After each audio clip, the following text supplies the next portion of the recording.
Entering the special education world is much like moving to a new city.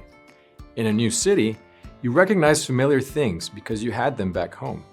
However, how these familiar things work in this new environment can be challenging. The Special Education Support Services team at Brighton is dedicated to making your special education experience as positive and as successful as possible. We do this by helping families understand the special education process and teaching them how to advocate for their children's unique needs in this new environment. An advocate is someone who supports a cause, in this case, your child's education.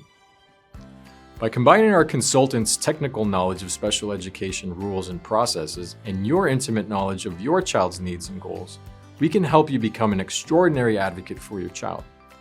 Here are a few suggestions we give parents on becoming effective advocates. Remember, while the world of special education may look similar to general education, it has its own language and processes that parents must understand to advocate effectively.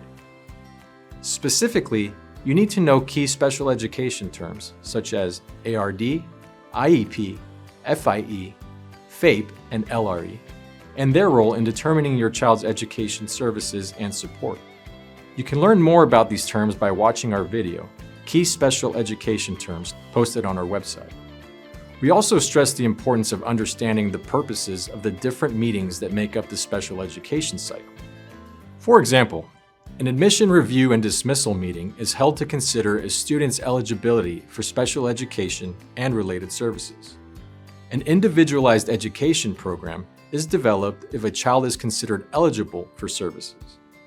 The ARD committee then reviews the IEP and any new data annually. Parents can request an ARD meeting as often as they need.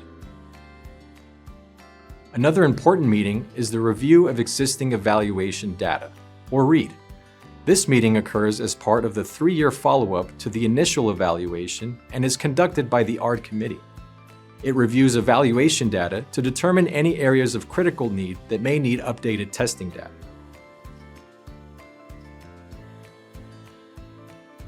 The Individualized Education Program is the key document that outlines the expectations between the school and the family regarding the student's special education services.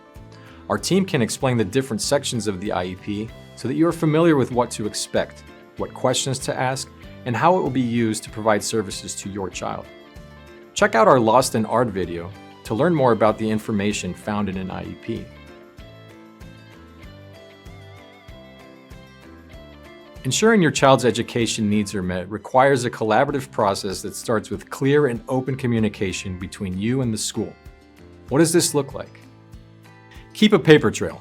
Capture all conversations you have with your child's ARD committee members and keep them for future reference. You can make a special folder in your email inbox and save messages sent or received. Keep everyone in the loop. Copy everyone in the ARD committee on any communication to keep everyone on the same page. For example, if your child's speech therapist suggests a technique to help him speak more clearly, summarize that conversation in an email and send it to all committee members as a future discussion topic. Third, be clear and be kind. State what information or assistance you're looking for and always thank them for their time and help. The Individuals with Disabilities Education Act lists procedural safeguards that explain parents' rights and responsibilities. Knowing these rights will allow you to advocate for your child and ensure they receive the education they deserve. The school should provide families with a copy of these safeguards, but that doesn't always happen. Parents should be equal and proactive participants in the special education process. Don't wait for the school to send information or schedule a meeting, and don't take information at face value. Instead, request documents like the draft IEP or 504 plan before the meeting date so you have time to review them and identify questions. Advocate for your child by asking informed questions about any recommendations made by the school. Your questions may sound like, "Why is this being recommended?" Or, "What does this service look like for my child?" Or, "How come this is being recommended, but this other service is not?" These open-ended questions prompt the school representatives to think through and explain information rather than just going through the motions of having a meeting and getting signatures on a form. Lastly, an effective advocate isn't afraid to follow up on conversations or action items politely but consistently. Getting the resources or support your child needs may require multiple phone calls, emails, and meetings, but the effort is worth it because your child is worth it. If you want to learn more about the special education world and how to become an effective advocate for your child, reach out to our team today. We are ready to support you on your advocacy journey.